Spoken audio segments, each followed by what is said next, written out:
आम सरकार विगत सरकार बहुत दिन धरी कौन शिक्षक शिक्षा प्रतिष्ठान रे अध्यापक नियुक्ति कले ना फल एनसीटी जो अच्छी नेशनल काउंसिल फॉर एजुकेशन जो टीचर्स काउंसिल जो रही एनसीटी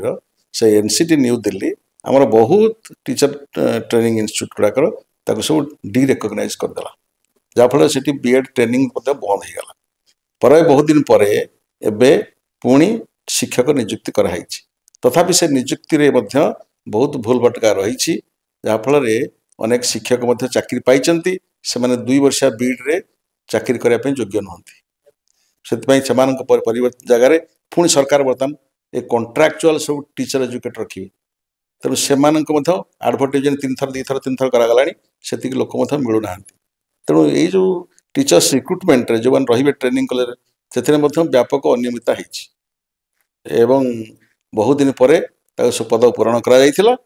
व्यापक अनियमितता रही जहाँ बर्तमान से सब जो शिक्षक मैंने जो मैंने 2 ईयर बीएड रे अपॉइंटमेंट पाई से सब एमएड डिग्री रहा कथा कि बीएड डिग्री धारिक पोस्टिंग कर तेणु सरकार ये जो प्रकार सब गंडगोल परिस्थिति होती बर्तमान सुधारिया चेष्टा कर।